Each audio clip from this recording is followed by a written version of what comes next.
All right, here we go. It has been a good long time since I have recorded anything like this, but we are finally ready to continue the saga of the Shogun Warriors. Now, let's see. It's been a long time since I've done this, so I don't know if you guys are like up to speed or whatever. Of course, I am. I know the lore. Invincible Warriors of World Freedom or whatever. But basically, a lot happened. I mean, that's the reason why I stopped recording it a year ago, is because we had gotten to a point in the story where everything had ended. They had defeated the Warriors of Darkness. Sorcery was pushed back into the realm of legend. Technology had taken over. Mauer Khan had been defeated, and the Shogun warriors were allowed to return to their normal lives, no longer needed to defend the world by piloting the Shogun warriors. So I was like, wow, I'm going to let this breathe for a little bit until I come back. And today is a good day because today I am reopening it. Yes, we are going to read more of the Shogun Warriors, and I'm very fascinated to see where the book goes from here because it closed in like a nice, beautiful bow. But there are 20 issues of this series, so we're not even halfway there. So strap in. Let's see what this is all about. All right. From an ancient sanctuary hidden in the mountains of Japan come Raydeen, Combatra, and Dangard Ace. It was Dangard Ace originally. I guess they finally corrected that spelling mistake. Giant robots operated by three courageous humans, Richard Carson, Genji Odashu, and Ilongo Savage. Ready to fight the forces of evil wherever they arise, Stanley obviously presents the Shogun Warriors. And in this issue, we are going to be experiencing the many heads of Cerberus. I don't know anything about that. They did not express anything about that in the original issues. This will be a completely brand new villain. So I don't know for sure, but maybe what they're going to do is just get rid of that original continuity and just start with something new. Oh, look at that. Is that Cerberus right there? Look at he looks like one of those one of those changers. Look like little pieces are flying around him, and he's got giant lasers and stuff. All right. I'm digging it. Let's see. Spotlighting the mighty Raydeen against the shocking new mysterious menace called Cerberus. So this doesn't look like it is to be a creation of the power of sorcery. This looks more like a technological creation, sort of like the mech monster, if you guys remember that. If not, by all means, go back and watch the first 6 episodes. Well worth it. Fantastic story. I 100% recommend it. Now let's see. Los Angeles International Airport. A plane touches down at its final destination from a starting point in the Far East. One of its passengers is returning from an extended trip into danger and wonder. His name is Richard Carson. I'm exhausted, but I'm glad to be home sweet home, and glad I decided to take a regular jet back. After all the weirdness lately, it feels good to be normal again. Richard Carson, where on earth have you been? Huh? Oh, hi, Dina. Guess you got my telegram, huh? A telegram? Meet me at 2 p.m. Tuesday, LA Airport. You call that a telegram? Yeah, okay, so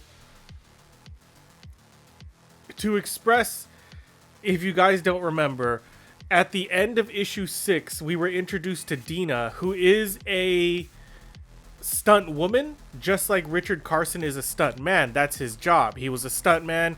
That's why they chose him to pilot the Shogun Warrior, because he was courageous and he didn't fear death. She is exactly the same thing. She's a stunt woman. They're like the best of friends, possibly romantically linked together, and she was introduced at the end of issue 6. I theorize that she's going to end up becoming a Shogun Warrior, but we'll see. I'm happy that they brought her back. I'm very interested to see what they do with this character. You call that an explanation? Dina, anyone ever tell you you're too delicate, you ought to bust? I'm right in the chops. Okay.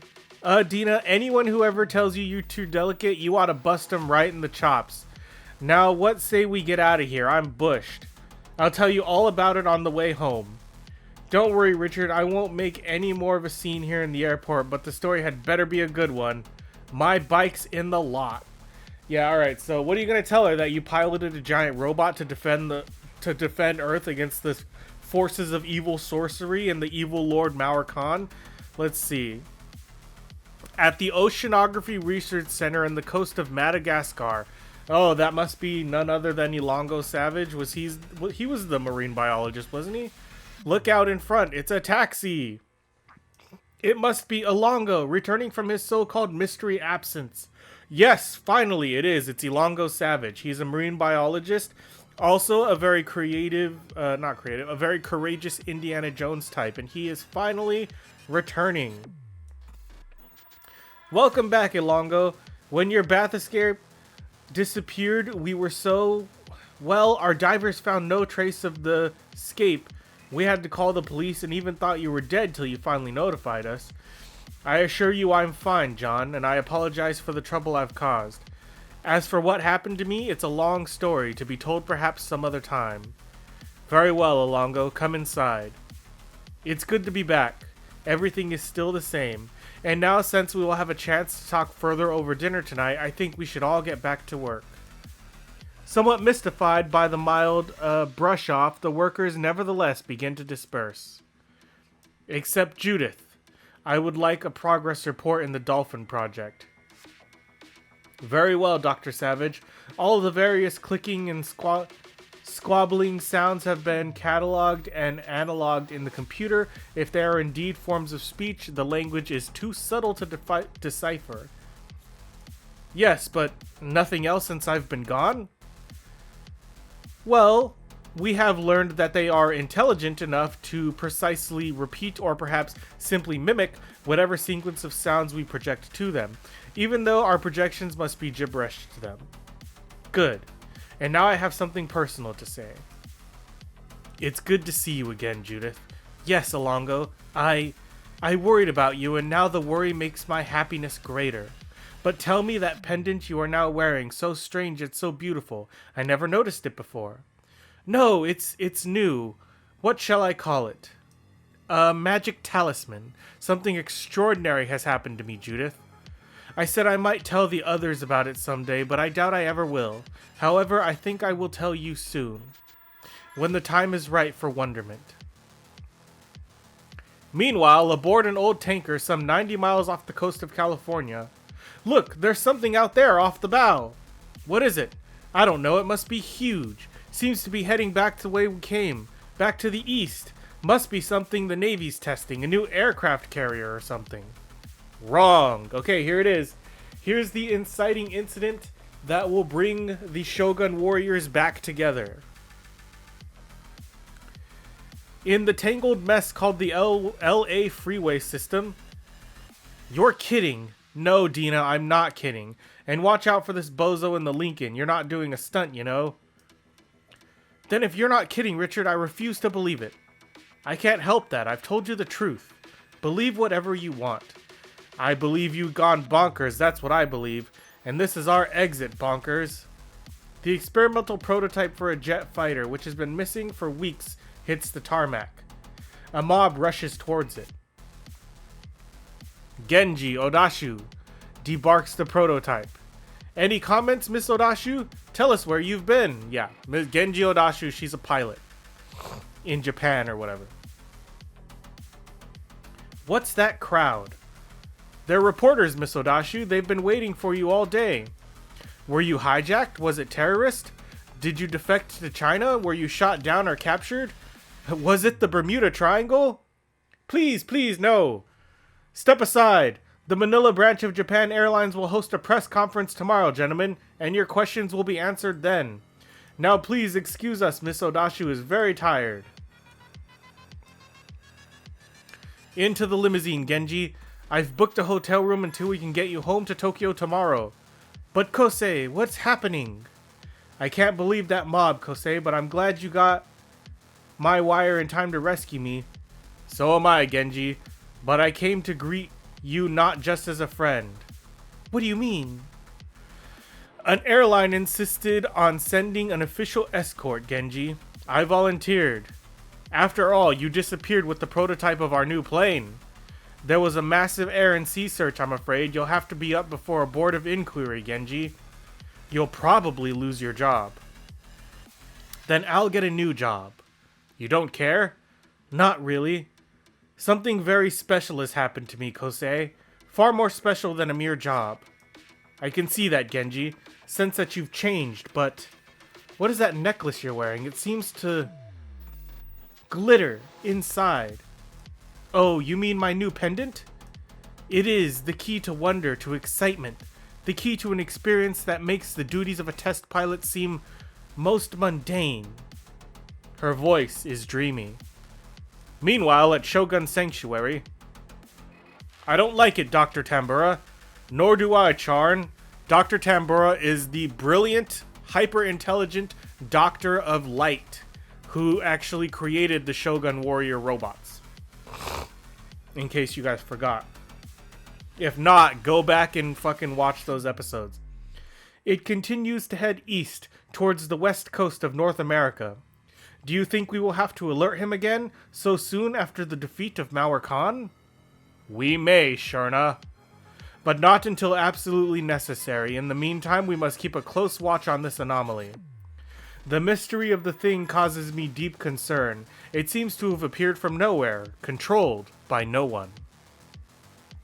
Fascinating. Because it's not Mauer Khan. Mauer Khan couldn't possibly be in control of that, because Mauer Khan has a deep loyalty to sorcery. He would never use something like a robot. He just wouldn't do it. It's against like his religion. It's against his culture.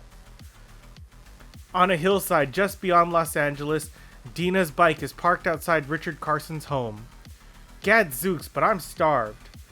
Good for you, Mr. Carson, but you're still gonna have to come up with a better excuse for having been gone all this time. Giant robots and monsters and evil followers and darkness and light, indeed, sir. What, does she not watch the news? Were none of their giant kaiju battles ever in any of the newspapers? Do they not know about this? Why don't you just admit you were off with some chick? Because I wasn't, Dina. Not that Genji ain't a real dish. Ugh, I give up. First you conjure a wild fantasy to deny it. Then you come right out and admit you make me jealous. Well, if you think... Say, what is that freaky pendant? Like a keyhole. You really want to know. You won't believe it. So tell me anyway. Yeah, what is that? That wasn't explained. I don't even think those were there in the previous issues. I've always liked fantasy, mythology, stuff like that. Okay, well, after we defeated Mauer Khan, but before we left Shogun Sanctuary, Dr. Tambura called the three of us together and gave each of us one of these pendants. In the future, when we must communicate with you, or summon you here, you'll be contacted through these pendants. They are in truth highly advanced miniature computers, but their function is indistinguishable from magic. You will see a projection of the Shogun Warrior to which you are linked. This is Carson's pendant. It shows Raydeen. This will be followed by a message from me or one of the other followers of light. Now, should the pendant be broken or even simply removed from your neck, we will be instantly alerted by an alarm here in Shogun Sanctuary. Wear them in trust and wisdom, my agents, and never forget the need for our constant struggle against evil. And that's the story of my new pendant, Dina. Do you like it? Sure, great story, but you were right. I don't believe it. Okay, then tell me what's new with you. Well, I quit and got fired at the same time after I almost took off our fearless director's head. But he hired me back yesterday when I told him you were returning. We do the big shoot, the fire stunt in the morning. Ought to be a breeze after all your world-saving exploits with Raydeen. Then in the morning... Raydeen, is that your new chick's name, Richard? Dina, if you don't... It's good to have you back, Carson. We'll be ready for a take in 5 minutes, and let's make it a good one the first time. Well, I see our fearless director is in his usual form as Mr. Charm. And why not, Richard? It's not his butt scooting through those flames. But a short distance due west from the film location. What on earth is that thing? I don't know, but it's coming straight at the beach. It's the many heads of Cerberus. It's a huge metallic behemoth, silent yet awesome. A portion of its deck folds down into a ramp. Oh man, it's like a mobile command base. Look at that, dude. They were trying to make toys with this one. They wanted this to be turned into a toy. And for all I know, it probably was. I actually did a lot of research looking for Shogun Warrior toys, and I found some interesting ones, but as far as I'm concerned, none of them were ever mass-produced, especially not at the time in which this was released. So, you know. But they do have them as, like, Getter Robo, like Japan-made toys. But not of this. Japan made toys of the property that this is based off of. But anyway. And 5 previously concealed saucers take to the air. They immediately blitz the beach, seemingly firing at random. The bathers flee in shrieking panic. Okay, roll 'em. Go, Carson! You got it, Mr. Charm. Huh? What is that? The strange pendant shimmers and tingles with the inner fires of a magic called science. And so, what the devil? If this is some kind of practical joke, Carson, Richard, then it's true. Yes. He is being summoned. As the mysterious juggernaut cruises ever closer to shore, a torpedo abruptly bursts from its prow? And the beach is blasted. Kaboom! And the aftershock is felt for miles inland. Richard, what is it, an earthquake? Something tells me no, Dina. No, it's huge. Dude, this thing is a menace. This is exciting. Look, this is going to be a fight. And that something is a keyhole. So long, Dina, I gotta split. Oh, no, you don't. I'm coming with you. You can't do the stunt if the cameras aren't rolling. Oh, no! Just watch us. Wrong. Straight over. Whoa, he did it. Dude, that was cool. Look at that. Straight over the fire pit. You sure you want to be in on this, Dina? Yes, I think so. Yeah, she's gonna become one. Yeah, get her a fucking robot. Get her a giant robot. Make it a foursome. Or maybe one of the others gets killed. I don't know. Then we need privacy. And a reasonably flat surface like the side of that hill. Okay. There is the threat of an unknown danger nearby, Richard Carson. Go to the beach due west of your present location quickly, and Raydeen will greet you. It's true. What do you think, babe? Yeah, on the beach. Look now, the thing is rising, lifting straight up off the water. What is it gonna do? It's turning upright, standing on its pillars. It almost looks like a giant man without a head. Yeah, it looks a little bit like that. Maybe it's gonna form into a man. I don't know. Carson and Dina screech to a halt on a promontory overlooking the scene. What's happening, Richard? That giant thing over there, and now the air in front of us is burning. Something's taking shape. It's something, alright, Dina. It's Raydeen, complete with shimmer tube. Yeah, what the fuck? How did that happen?